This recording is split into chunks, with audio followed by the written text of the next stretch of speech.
Tá legal.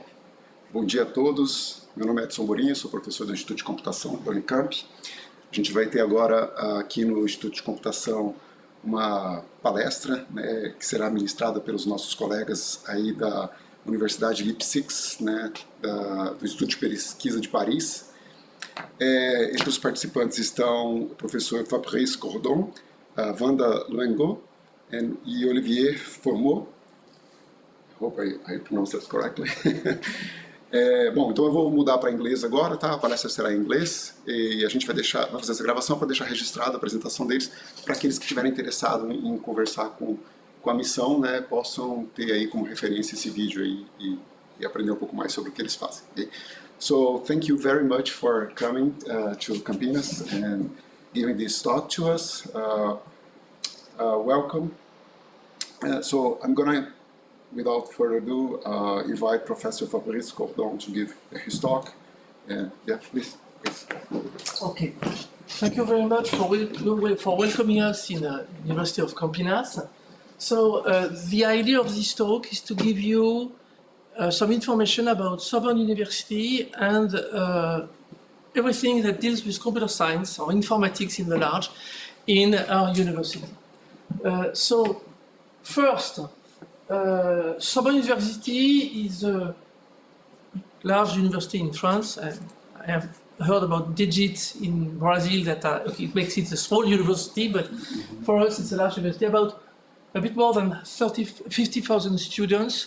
There are lots of doctoral candidates. In fact, you have to know that among these doctoral candidates, there are a large number that comes from abroad, and altogether about 10% of the PhDs every year in France are issued from Sorbonne University, in all domains, not only in commerce, of course. There are lots of research structures, okay, in the three faculties of letters. Formerly, Sorbonne University is the result of a fusion between Université Paris 4, Paris-Sorbonne, and Université Paris 6, Pierre et Marie Curie. Université Paris 4 brought the Faculty of Letters, and UPMC, Université Pierre et Marie Curie, brought both the Faculty of Science and Engineering and the Faculty of Health. In computer science, it's a concatenation. Okay, we are part of the Faculty of Science and Engineering. There are also, and I will mention that a bit later, there are also 10 transversal institutes and initiatives that are pluridisciplinary, and I will mention that because we are related to some of them. Now let's focus on the Faculty of Science and Engineering. So this is 22,000 students among the 53,000 of the whole university. And there are 6, because that's Unité de Formation et de Recherche, but basically there are schools. Okay. So you have schools of engineering, schools of physics, school of life science, mathematics, earth, environment and biodiversity, and chemistry.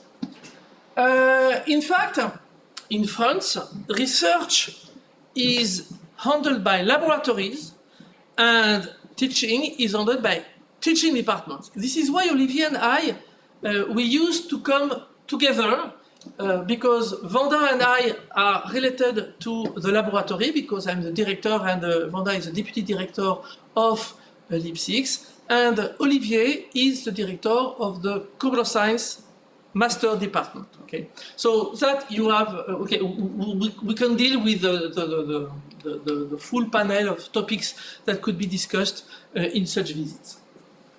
We also hold 2 institutes. You may have heard about Institut Henri Poincaré, which is very good in math. It's not a laboratory, it's a place where visitors come to stay a few months, etc. There are scholarships, etc. So it's a sort of a laboratory where members are evolving always, every time. And you also have Institut d'Astrophysique de Paris that deals in astronomy with a large program and coordination of programs. And something strange for a Parisian university, we are absolutely present in oceanography because there are 3 marine observatories that are related to Sorbonne University, and there are marine observatories. There is an institute of marine observatories in our university. One is in Bagnols-sur-Mer, and the second one in Villefranche-sur-Mer, both on the Mediterranean Sea, and the third one is in Brittany at Roscoff. Let's now focus on the School of Engineering. So it's about 4,000 students. Okay, you have 4 teaching departments. Okay, so the Master of Computer Science, the Licence of Computer Science. So the Master, this is the department Olivier is the head of, and there is also department for science, engineering science, and in fact, engineering in our university means computer science, electronics, mechanical engineering, and a bit of bioengineering, but basically these 3 first. Okay. There are 9 research laboratories that are holding research in all these areas. So LIP6 in informatics, EASIR in robotics with a bit of computer science people also, LIMIX engineering for us, there is I think 1 or 2 people doing computer science there. LIB also engineering for biology, there are also a few 1 or 2 computer scientists there. CSQB, that is computational biology, there are also a few computer scientists. STMS, that is a laboratory, it's interesting because it's not on our campus, it's at UNICAMP. Okay, it's computer science, acoustic, signal processing, and musicology. Okay, and there are of course a few computer scientists there. And UNESCO, where you have a few, it's engineering for complex systems, there are also a few computer scientists. And there are 2 other laboratories, Institut Jean Leron d'Alembert, with no computer scientists, but they are doing mechanics, fluid mechanics, resistance of structures, etc., etc. And you also have GIPS that does electronics. Of course, sometimes these structures are also related to other institutions than only Sorbonne University, but altogether it makes about 700 faculties. So now let's focus on LIP6, okay, for the research part. LIP6 has a particularity.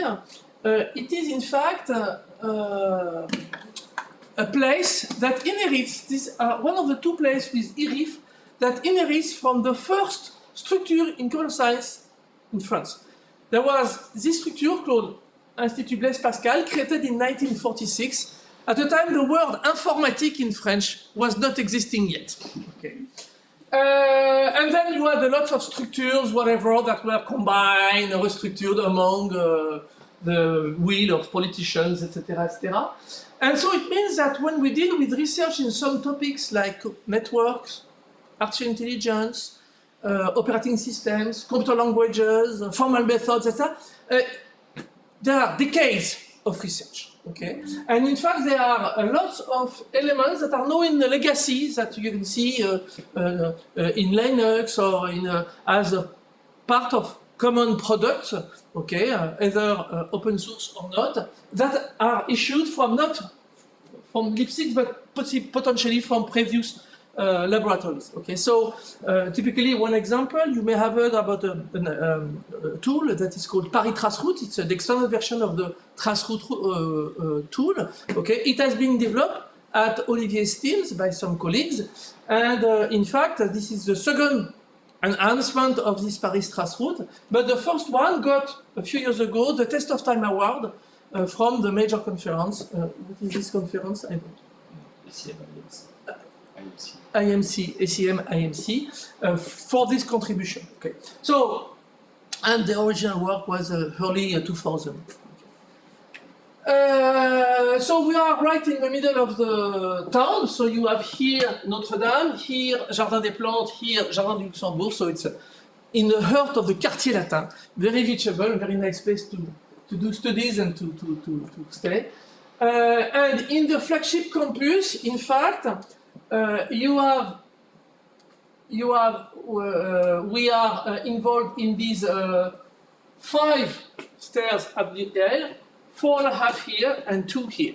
Okay. So it's quite large. I already mentioned Sorbonne University, which is a supervisory body, but we are what we call une unité mixte de recherche, a mixed research unit, because we are also supported by the French National Center for Research. Okay, and in fact, this National Center for Research is a national institute that has researchers that can go into associated laboratories. Okay, and it's divided in 10 institutes, and we are, of course, associated to CNRS Informatics, but also as a secondary association to CNRS Engineering. Okay, because people in electronics depend more from this institute than from the others. So, in numbers, this is a slide, I measured that last time in July, so it's high tide, okay? It's high tide because we have lots of interns at that time. Usually they start to come by February to April, and they leave by September to October, depending on how long is the internship, etc., etc. But the majority of them are there. And at that time, there were almost 540 people, okay? And mostly, of course, non-permanent temporary position, but in fact, we have a bit more than 200 faculties. You have 100% faculties members that do all their research at LIP6. You, of course, have support staff. This staff is for administration and also for administration of computer systems, etc., help to development. But we also have associated members. Associated members are usually located in, they are hired by other universities or institutes around Paris, okay? But for some reasons, they are associated and they do usually 1 day or 2 days a week of research at LIP6, and they also do research somewhere else, okay? And we have about 150 PhD students, and this amount of 60 postdoc plus engineers hired on projects. Another characteristic of LIP6 is we are covering a large spectrum of computer science, from very close to the hardware to very close to math, through artificial intelligence, through networks, distributed systems, distributed algorithms, etc., etc. We are also strongly involved in technological transfer, and we'll come to that a bit later, and especially through open software, open source software. And this is why you see time to time some contribution getting into the legacy of computer science. Research at LIP6 is structured in 4 axes. Okay. The first one deals with the theory and mathematics of computing. I would say theoretical computer science. Okay. And typically, I just grabbed 2 examples. If you have multi-criteria optimization, so you want to optimize 2 criteria that may not behave the same and that may be sometimes contradictory. Typically here, you want to have a powerful processor in an embedded system, but you want this embedded system to last as long as possible. So you imagine that you have a trade-off, okay? Sometimes you have even more parameters or more criteria to handle with, and of course the idea is to find a compromise. So there are people that are doing that on a quite theoretical point of view, but also with software solutions sometimes to tackle this problem. Another example I grabbed, we have a quantum computing team at LIP6 associated to physicists in another laboratory, in another school, the School of Physics, okay? And in fact, you know that for some algorithms, we know that there is what we call a quantum advantage at all. The quantum advantage states that if you implement in a quantum algorithm, in a quantum hardware, then you will get an exponential acceleration. And typically, the Shor algorithm deals with definition of product for large number of products in prime numbers. And in fact, it has been proved that there is a quantum advantage for the algorithm. But the notion of quantum advantage is still an open question in numerous types of algorithms. Okay. So there are people dealing with theory of complexity, also dealing with the possibilities of quantum computing from the math of physics, quantum physics, trying to evaluate where are the areas we can be sure that there is a quantum advantage. So, of course, this is very far from the physics and from the material, so it's typically part of this research axis. The second one deals with safety, security, and reliability, so all different ways to see what security is. I will grab from that two examples that are a bit unusual. We are starting to deal with hardware security, especially these days where the geopolitics is not so nice. So let's imagine that you are a chip manufacturer. You want to sell the chip to somebody, but you want to be sure that the person that will use the chip is the authorized person. Okay. So typically, if the chip is stolen, then it can be used elsewhere. Okay. So there are in a team at LIP6, it's the output of a thesis, a technology called SyncLock that is a way to associate keys, activating keys to hardware. Okay, so this is basically the principle. Of course, in detail, it's a bit more complex.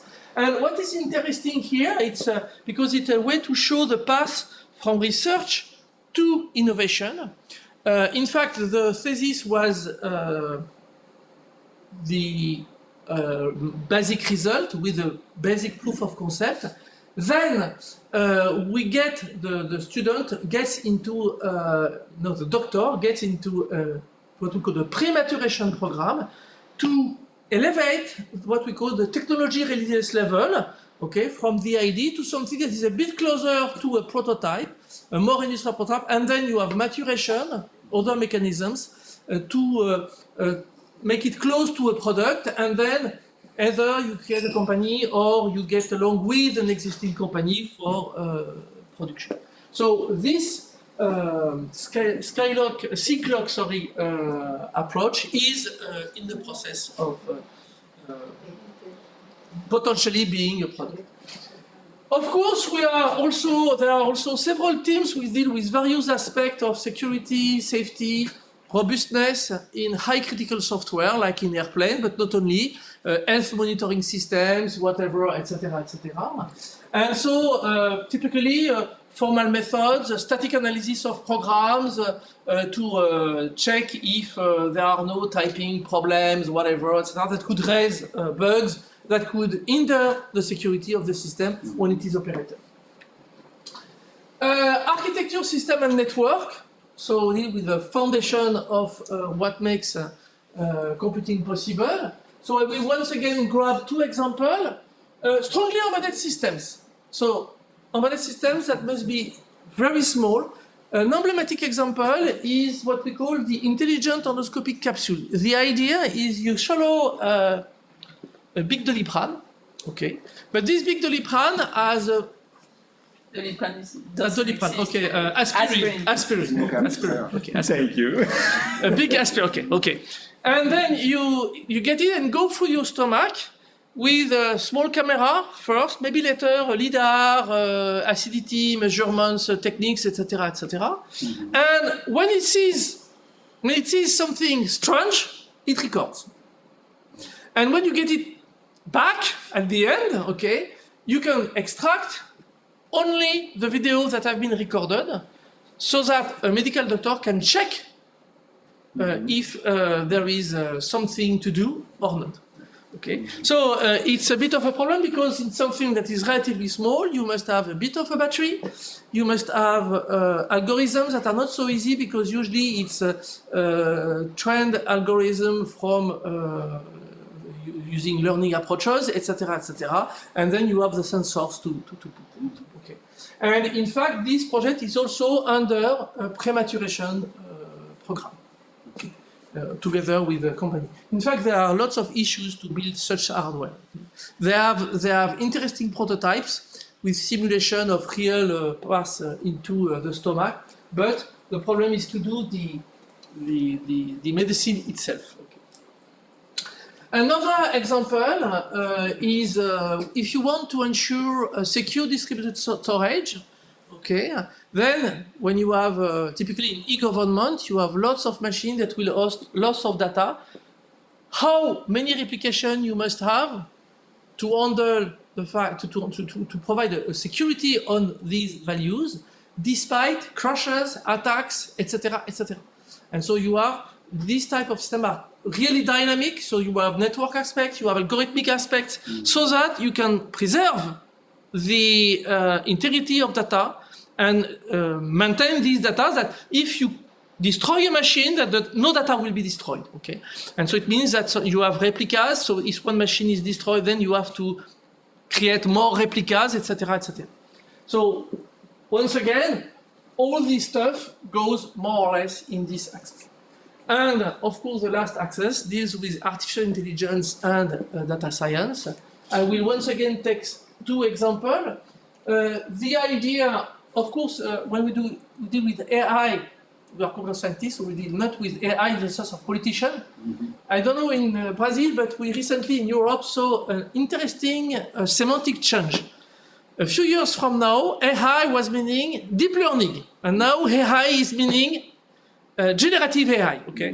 Okay, but the same word in the mouth of politicians, okay? But of course, we know that AI comes to saying that AI is that, and what politicians say is just that. Okay, so it's AI in the large, of course, with decision approach, decision using learning-based techniques, of course, but also symbolic approaches, recommendation and explanation. And typically, this example of medical imagery is of interest because we are doing what we call hybrid AI by mixing traditional symbolic approaches that can also give elements to explain the reasoning together with a deep learning approach that can set up a goal of a result, okay? And so both they strengthen each other, but also you can then analyze an image and state that, okay, there is a concern here because, etc., and then rebuild from traditional, okay, higher order logics reasoning approaches, something that you can present to a medical doctor and not state, this is a concern, this is not a concern. And in some area, it's important to deal with the people that are using the system. Another example, I like this example because it's a bit funny. 10 years from now, there was in the government, the French government prepared a new law, a new regulation about employment. And this regulation, of course, would solve all unemployment problem, okay, for sure. And nasty guy, nasty researcher in our institute, together with a colleague from economy, they used multi-agent systems to make a mass modeling of the economic system in France with the previous regulation and with the new regulation. And the output then was, yes, the new regulation will increase some performance there and there and there, but it will decrease there and there and there. Okay? And if you see the system globally, no major change will be observed. Of course, at that time, the government was not very happy with this output, okay, but there were a few papers, etc., etc., and the law passed, and 10 years from the law, 10 years away from the law, oh, surprise, okay, nothing has changed, okay, it's more or less the same situation as it was before. Now, the colleagues are still continuing in this area, and it's a project that is called Terraneon. And the idea is to provide an environment to ease the modeling of regulation to evaluate their impact on what you want. And they try to focus, okay, it's actuality because you have the COP30 now, one of the main topics they were investigating, maybe it's not of future because of what's going on in the US, but it's to enforce pre-established libraries about environment regulation. Okay, because if you increase the carbon tax, does it has an impact on the market, etc., etc. So the idea is to help governments to evaluate the impact of a given regulation. And of course, it could be extended to other topics. So they just do see one time, one step by step. They were focusing on that first. And it's also something that is going into prematuration, to have something easier to use by non-specialists.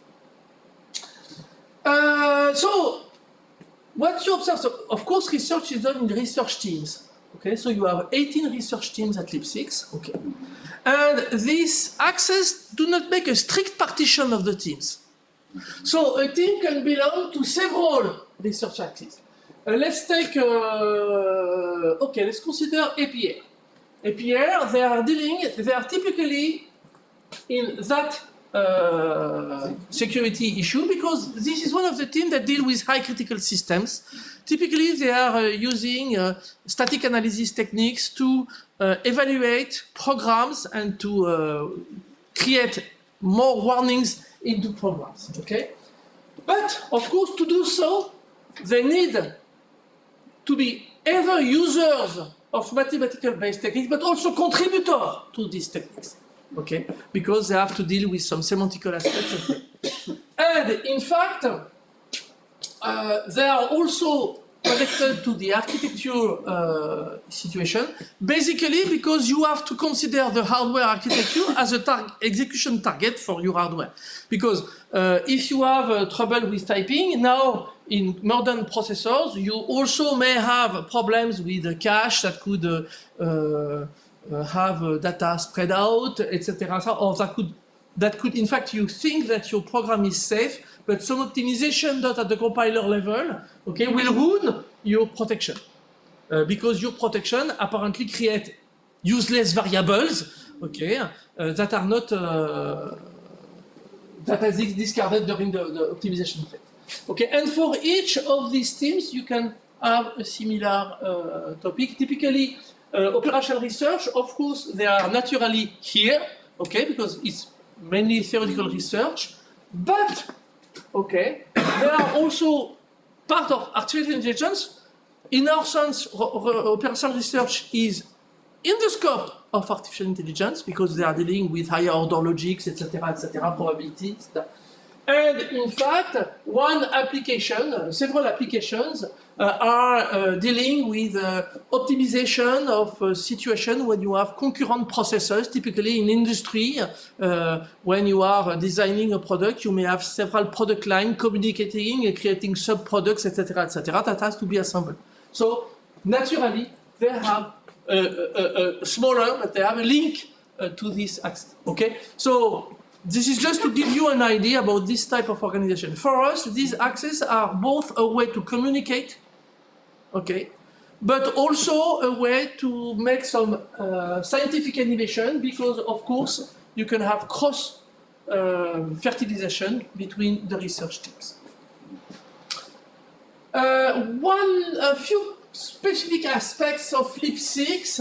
So it's a large research institute in a large university in France, sorry. Large meaning it's one of the larger, it's definitely the larger laboratory of computer science in the Paris area, but it's one of the largest in France too, okay.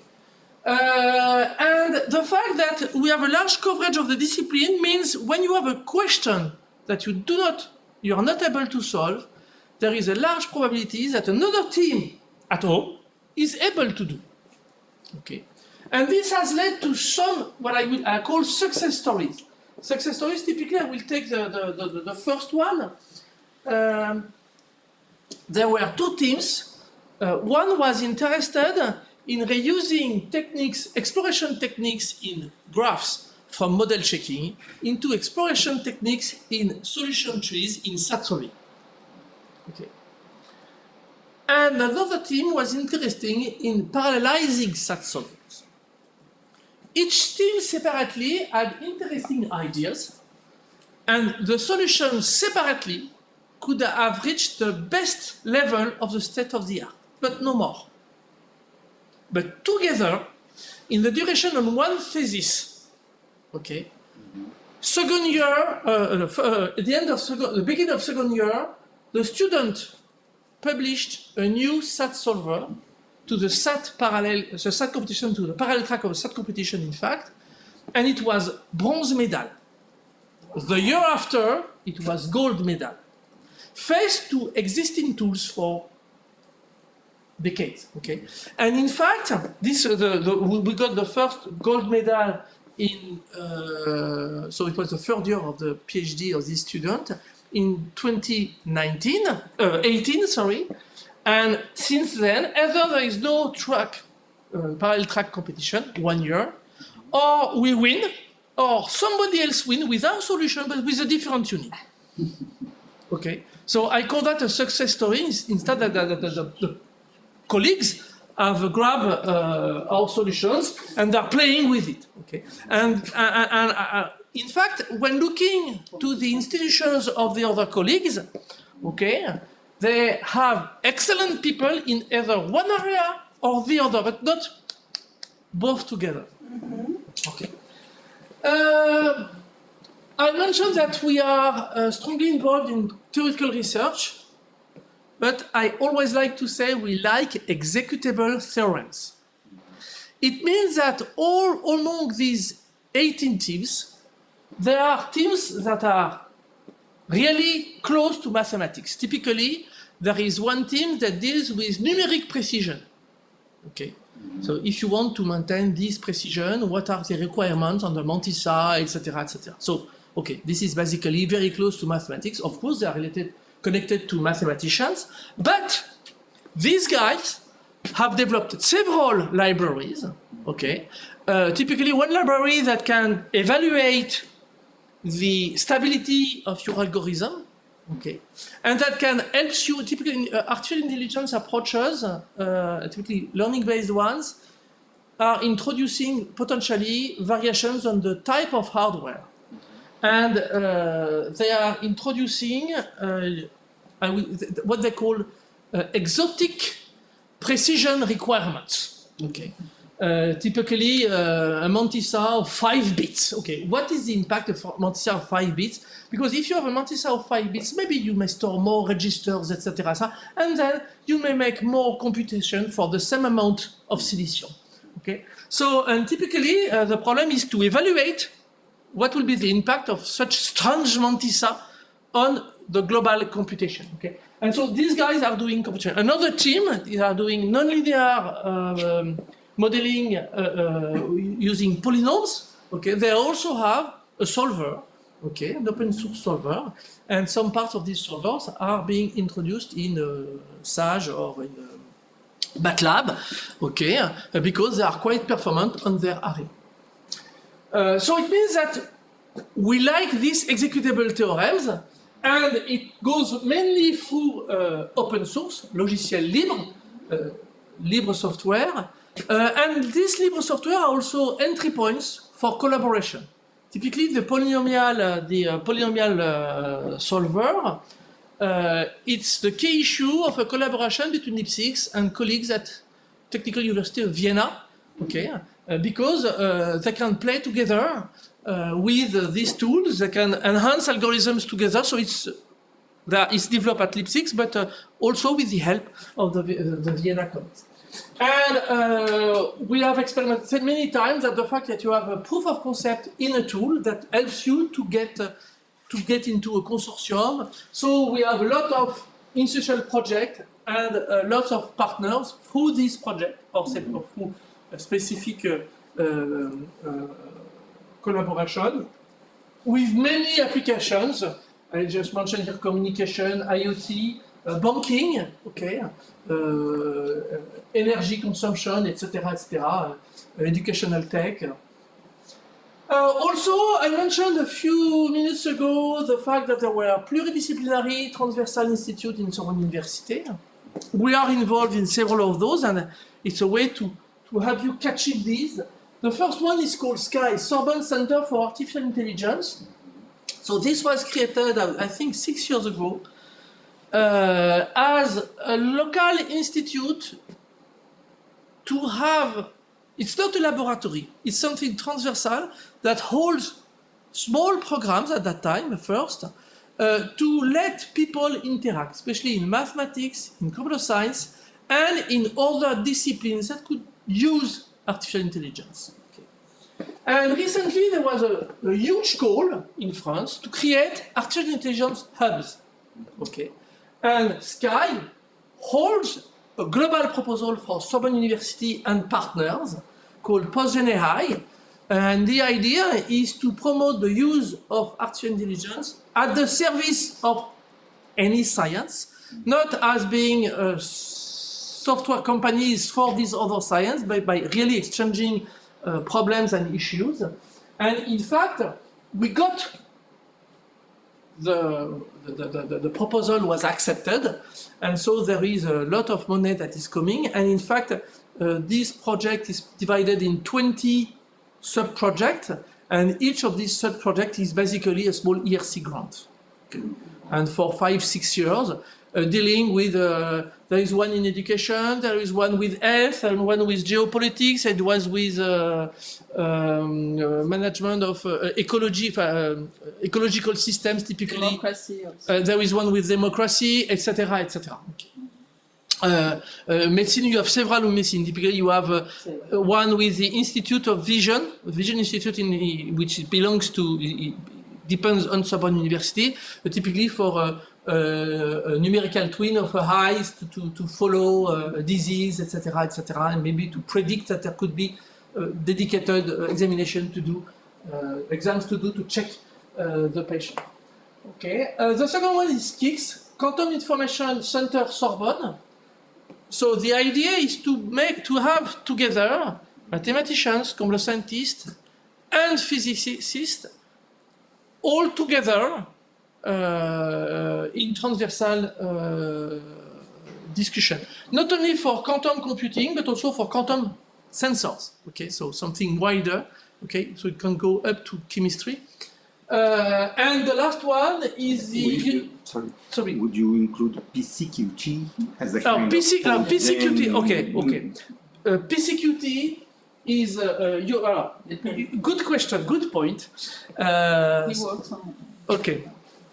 PCQT is one of the 3 institutes of 3 quantum hub in France. Okay, and in fact, KICS is not related. It's connected to PCQT because basically they are part of the same people. But KICS is at the Sorbonne University level, where PCQT involves Université Paris-Cité, Paris Sciences et Lettres. So you have a bit more institution. And PCQT, in fact, is something that is independent from the universities. But as you mentioned, KICS is connected to PCQT. And there are one small part in our lab. And in fact, one of the co-directors of the PCQT is Eleni Diamanti. She is in our lab. Okay, and one of the co-directors of KICS is not Eleni Diamanti, but the guy to the office next by. Okay, Frédéric Grossan, and the others are people in physics. Okay. If you don't mind, excuse me. Yes. How to say psychology en français? How do you say? Psychology. It's Paris Center for Quantum Technologies. Quantum. Quantum Technologies. Ah, quantum. Oh, ok, Quantum. thank you. Informatique quantique. D'accord, merci. Comment entendi assim? Okay.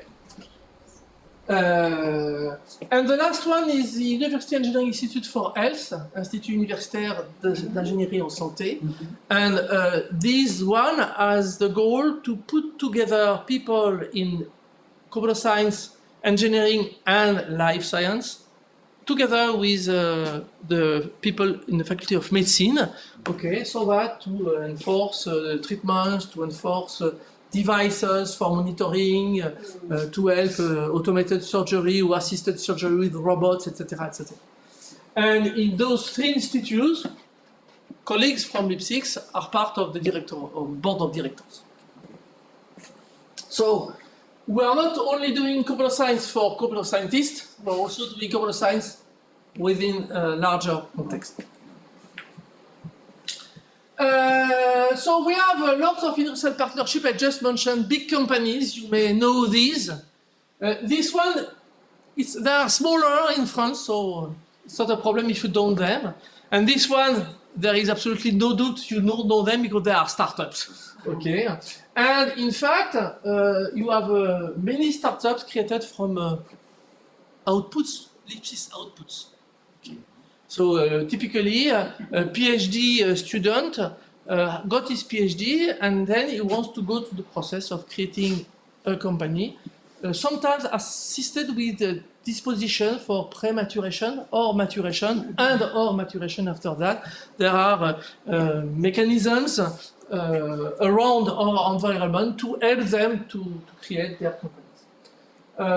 These companies, it's in France, though some died. Typically, why is that? It's a pity because it was getting very interesting contracts just at the pandemics. And then it dies. No, it didn't die. It was bought by ST Microelectronics. Okay, so a big giant, etc. But at the time, it was really that's life. But actually, the outputs are still owned by a company. And there are one in quantum. There are two in quantums. Yes, because you're okay. The first one is WeLink, created by Eline Diamanti and a colleague from LKB that are dealing with quantum communication through twisted photons. Photons. Okay, so no wire. No, fiber now, yes, to transport the intricate photon, but okay, this is a way to.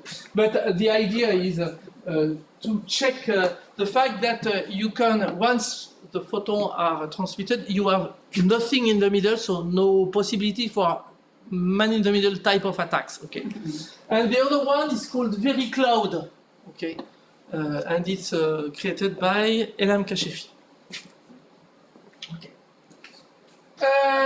So these are the relations we have with national funding agencies, and these are basically the main academic partners we have in France. It's a list of, okay. And at the international level, we have relations through international funding agencies, mainly through Europe. Even if we work sometimes with Japanese colleagues, the funding comes through agreement with Europe. The same with the United States and Canada. And also, I think there are Sticam Sud project, and I think this goes through relation with either ANR or European Union. And this is a list of the recent main academic partners we have identified. With LIP6, I think you should find UNICAMP because I'm here, it's down there. If I'm here, okay, it's a bit. third line. If I'm here, it's because there was a identified relationship with colleagues. Now, Olivier will give you a brief vision of the teaching part. Teaching slide. So I'm Olivier Fourmeau. I'm the director of the department that under the master program. So perhaps I will go directly to this. In the French system, mostly in European universities, you have a bachelor program, and then you have the master, and this is only 3 years. So meaning if your undergraduate studies is longer here, it's the first year of our master may be very similar to the last year of the studies of your undergraduate students. And there is still a lot of teaching here. We have a lot of courses, and there's only a big internship there where students that want to continue to a PhD that will do research in the lab. Do they have to write a thesis by the end of the master? In fact, we don't really have a thesis like perhaps in Germany or other countries in Europe. Memoir. It's a memoir. Short. Yeah, it's shorter, and but in fact there is a report on the defense at the end of this internship. If you do it in the industry, it will be a kind of small report of what you have done. If it's in the lab, most of the time it will be something that will be very close to a master thesis. Okay. And then you can continue to a PhD. Also, PhD maybe is quite shorter, usually 3 years. Well, coming back to, so I'm only here for the master, mostly because our interest, if we want to make some collaboration, will be to exchange some students and with the opportunity to have some teaching in English if they can. If they want to come, for example, for during a teaching semester. Okay, and so for the master at Sorbonne University, the Master of Computer Science, it's 800 students. There's a lot of, so it's for the 2 years, so each year is more or less 400 students. There is many international students, but most of them speak French. But there is 1/3 that speak English, or not speaking French at all. And then we introduce, or we switch some teaching in English. And over the 200 courses that is proposed to our students, there is at least 1/5 that are in English.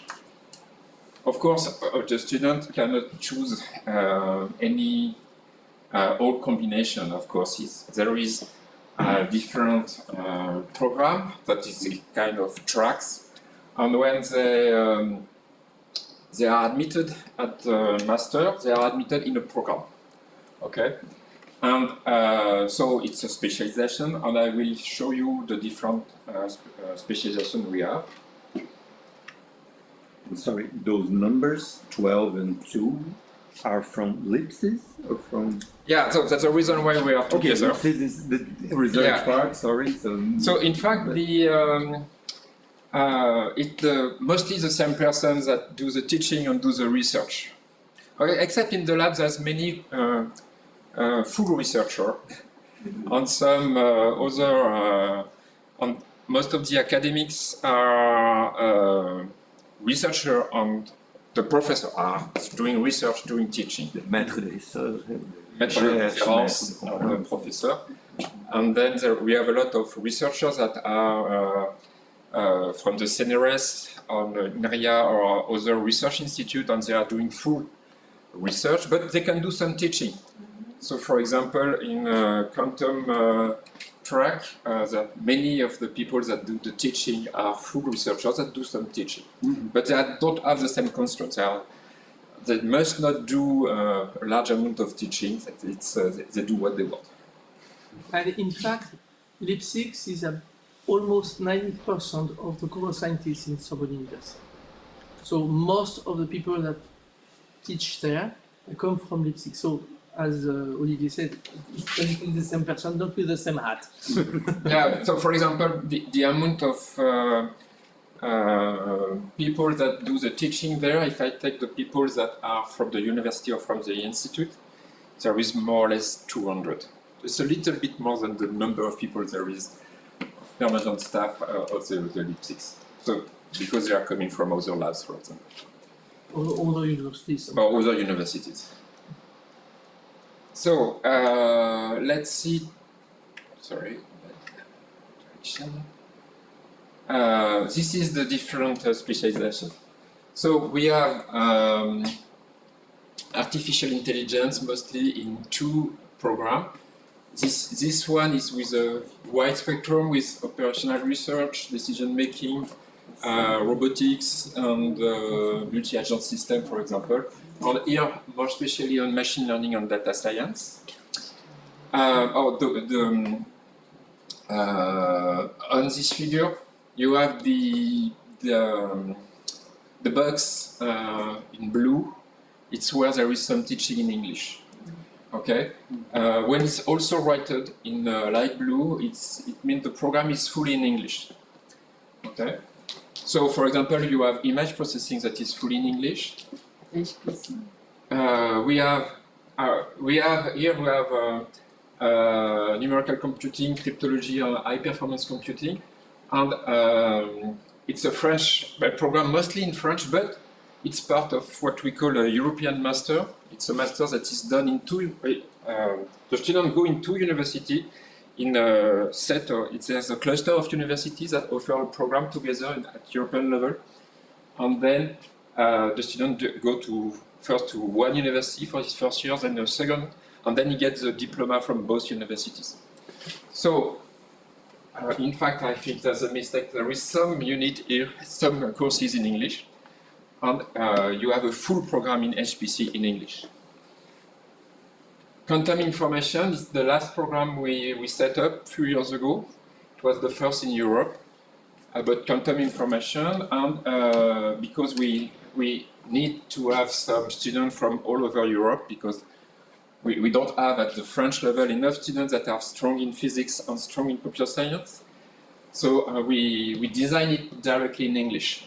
And yes, this program is free in English. Okay, we have computer network in English. We have the distributed system, mostly in French. This is with the lab, with computer science and musicology. This is embedded system and hardware, security, software, and a special track for collaboration.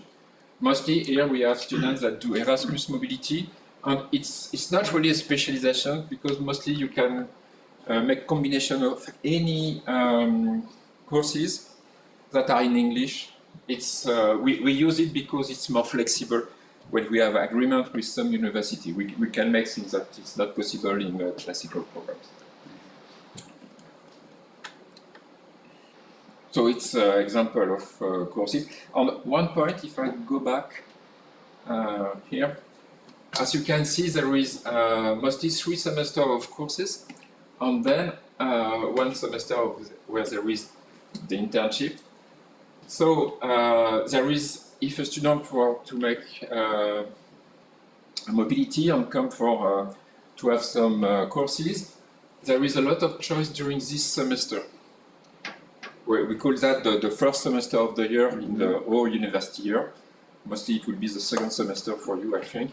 And if a student wants to have a lot of courses, or more choice of courses, in this semester that is from September to January, there will be a lot of, there will be more choice in fact. Okay?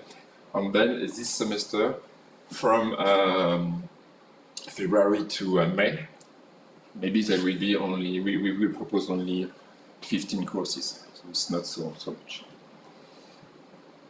Okay.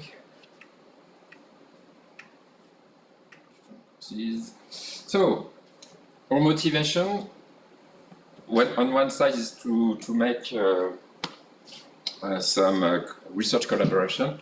On the student side, we are strongly motivated to try to increase the opportunity to make mobility for our students. It's something that we don't have so much, in fact. So we try, in the French system, we have a double system with engineering schools that are separate from universities and universities. In engineering school, mobility is mandatory. So there's a lot of students that doing mobility. And engineering school have a lot of money, so they try a lot. They have people working on that to make agreement, to push their students everywhere, to provide this opportunity to make mobility for their students. For us, it's quite difficult, and it's not mandatory for our students. So we don't have so much students that make mobility. So we are very motivated to try to give the best opportunity for the student that on something that motivates them. So excuse me. So eventually, a few students could come here, for instance, and work here with us, as long as there is money, of course. Yeah. It's another point. Oh, okay, let's forget about money. Yeah. Yeah. But it's a good question because also at the university, it's not the students that have the more money at the university, because engineering school usually also it's not the same. It's more the student coming from rich families, in fact. So it's also a problem. And in Paris, many students at the university work at the same time. So if they make a mobility, they will not have the ability to work during this time. But also, it's also the students that have some scholarships, usually from the state, and they can keep their scholarship during their mobility. And also, because there is not so much, we can also find some funding to help them. So, for the student, when to do a mobility? For a French student, they can do mobility during their teaching semester, if there is some teaching they can have also in the host university. So I don't know if you have some teaching in English. Sometimes. We do have. Perfect. Perhaps we have some students that speak Portuguese. I don't know. Maybe there's some. Stefan Gansarski, he started learning Portuguese here. Ah, okay. So. That's where he met his wife. Okay. Okay, so you see, UNICAMP has lots of stories. For the next semester, which starts in February, Yeah. we have 4 courses in English. Yeah. Okay. In So computer science. that's Computer something science, interesting. yes. So, and also there is the internship, but Fabrice will speak about that as a conclusion. When you do internship in France, it depends on the lab. So if you have some students that want to make an internship for the last year of the bachelor or for the master, they will ask the laboratory, but not for to the teaching department. But if there is an agreement, it depends the way it works. Perhaps you need the agreement to do this, but the agreement maybe will be including the teaching department.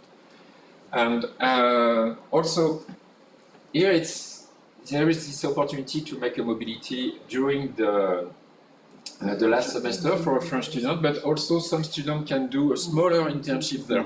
Smaller internship means it's less than 3 months. It's during it's from May to August or June. Yes, yes, June. Finish in May. So it can the duration can be 2 or 3 months. And what is interesting, you don't need visa. Okay, and you need perhaps less funding also. Okay, so this is the different opportunities there is to try to make student mobility. Also for us, so it can be interesting to see if we can have an agreement for that. We don't need to have agreement only to have new paper. In fact, we have many agreements. But something that is very interesting for us is that when there is an agreement, it goes to there's a database that the students go to know where they can go.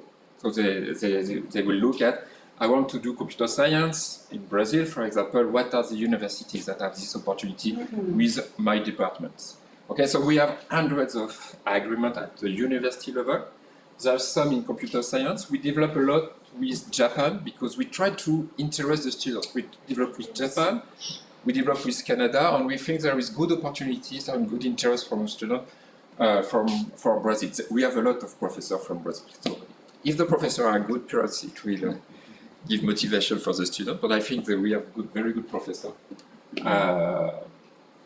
And also the last point, we don't need to have a lot of agreement, in fact, except for the to give the information for the student, because after the evaluation of the master, there is some. What we need is the number of students that have made mobility, not the number of agreements we have. Okay. Okay. So, a bit of some concluding remarks. Why we are here? So, Olivier already mentioned that we already discussed with colleagues in Japan. We already discussed with colleagues in Canada. We have also lots of agreements with colleagues in Europe. In fact, we are facing a student crisis in France because after you have get a master, especially from our universities, almost there is no problem of unemployment with a master in computer science from Sorbonne University. And students have the opportunity to go to industry. I did an inquiry with students a few years ago. At that time, it has decreased a bit, but at that time they were earning 500 euros a month more in industry than in the university as a PhD student. 3 years later, the salary of the PhD student had not changed, and then the difference was 800 to 1,000 a month. So of course you imagine that when you're young, when you want to start a new life with your girlfriend or boyfriend, it's a bit difficult. And so the idea for us is to increase the interest of some good students in research.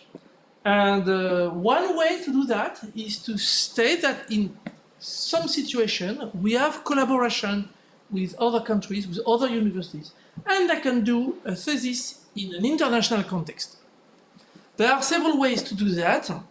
The first way is to spend a few months during mobility during their PhD, or to have a co-supervised thesis, or even to go to a dual degree.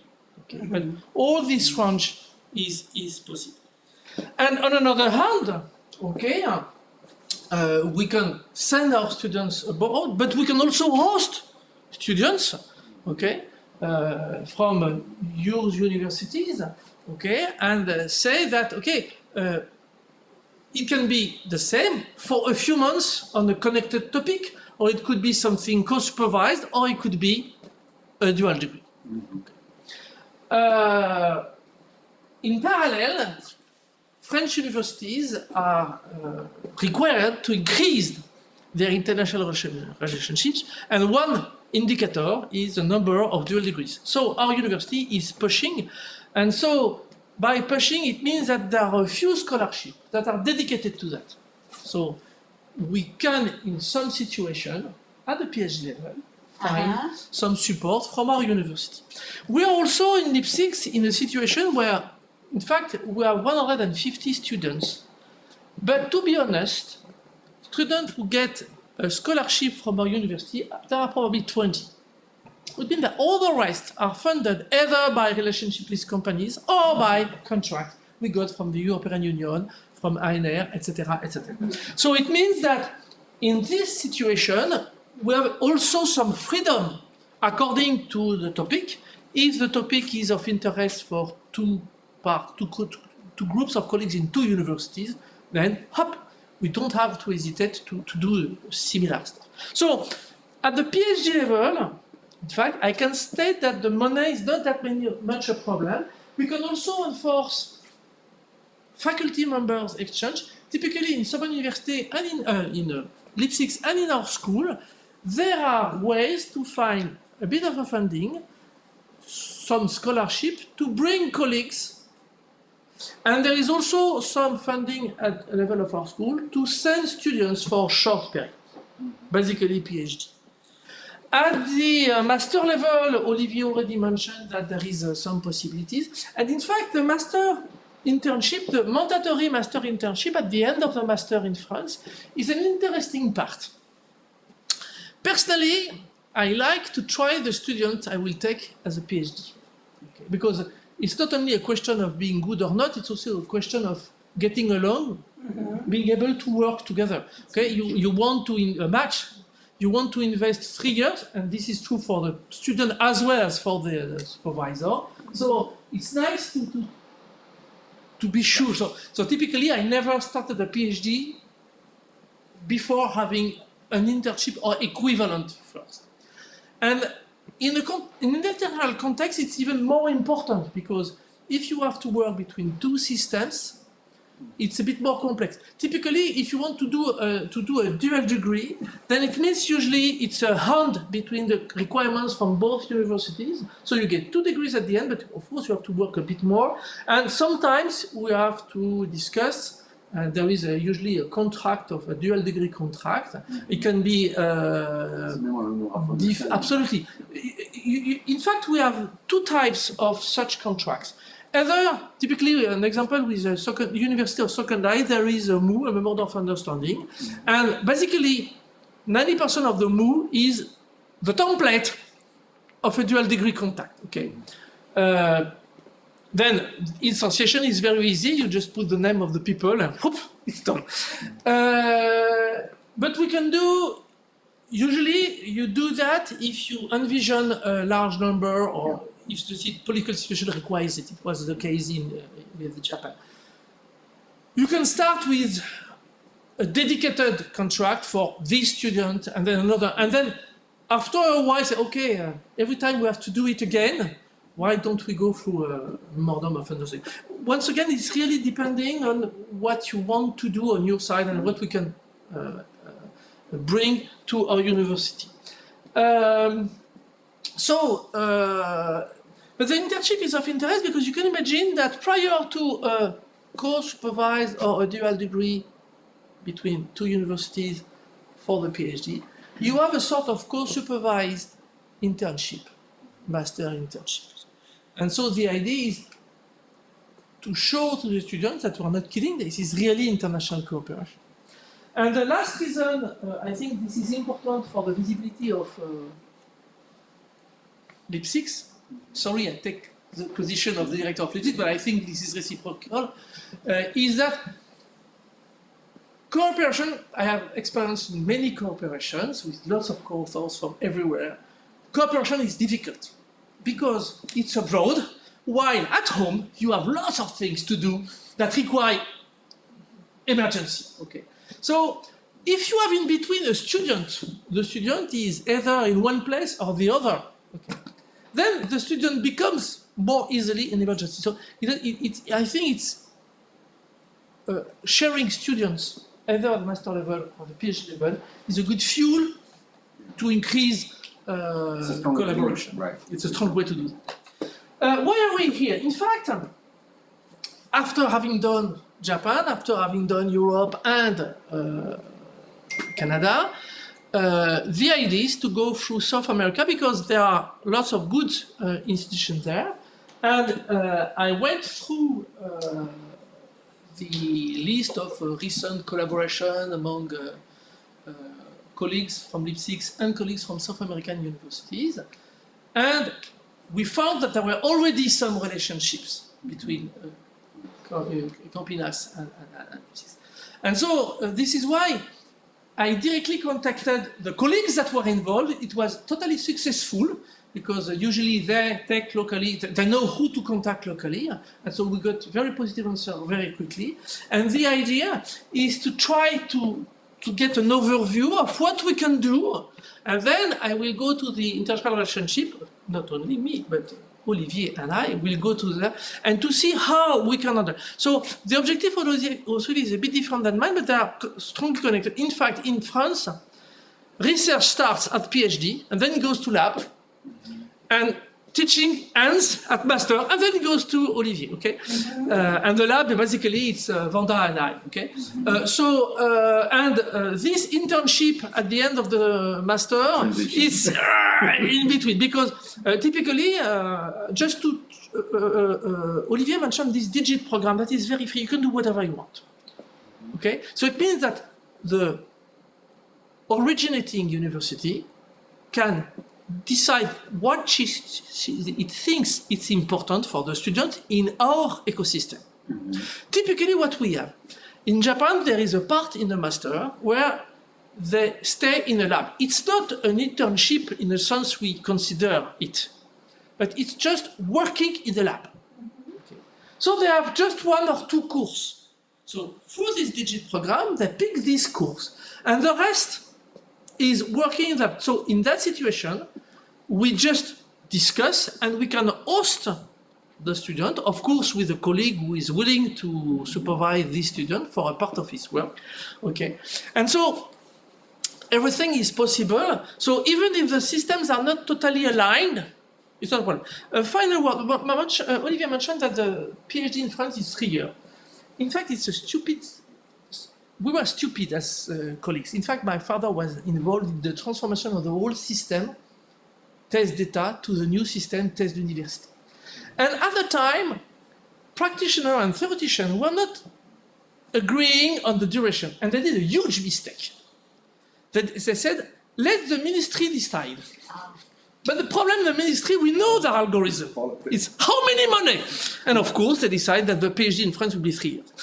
But in fact, since in Europe, the average duration of a PhD is more 4 than 3 years, within the context of a dual degree, there is absolutely no problem. And I would say even if in the context of an international cooperation, there is absolutely no problem for getting extra registration for the students. As long, because in France, a PhD student must be hired, as long as you can prove that one part or the other have money.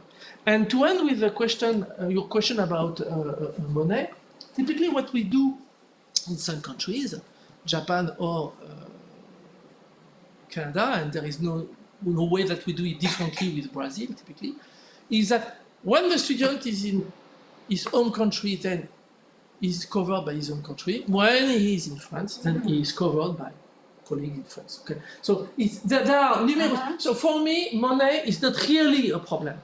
Okay, because it's easier to find part of the money locally and also using the condition. Okay, probably the scholarship is the cost of living will not be the same as in Paris. So the idea is we handle the cost of living in Paris, and if sometimes, typically for the sandwich thesis, I like very much this expression. Okay, typically, sometimes we increase, so you get funding from the Brazilian government, and then you get extra funding so that you can live reasonably in Paris. There is a disposition, a mechanical, administrative disposition, so you get a complementary of salary, so that you reach the minimum level that is required for hiring a PhD in the lab.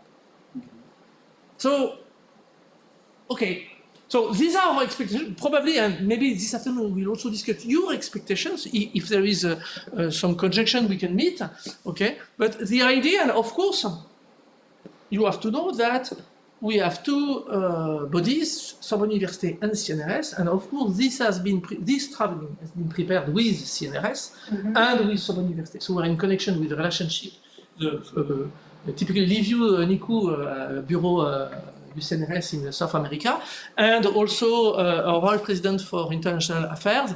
Okay, they are totally aware, and they are okay. They are in a position that they want information from the ground, so that they are not making agreements just for making agreement. They want to make agreement that will be operated sooner or later. So this is up to us to schedule these agreement if necessary, if there is also an interest in your side. Okay. All right. So this is very an institutional presentation. Not we speak about science and That's good. Just I guess now we go to the next step, which is discussion, right? So let's just finish this first section. So Bruno, you may finish the recording. It was being recorded so other people could actually watch it and maybe contact you guys. Recording now or what? We're stopping the recording now, so we don't have to broadcast all the discussions. But we can. Okay, yeah. Yeah, thank you very much. Apologies for the lack of formality. Borinho, eu só queria ver se eu conseguia ficar só de manhã. Okay, so we have some faculty members here. We have Okay. Professor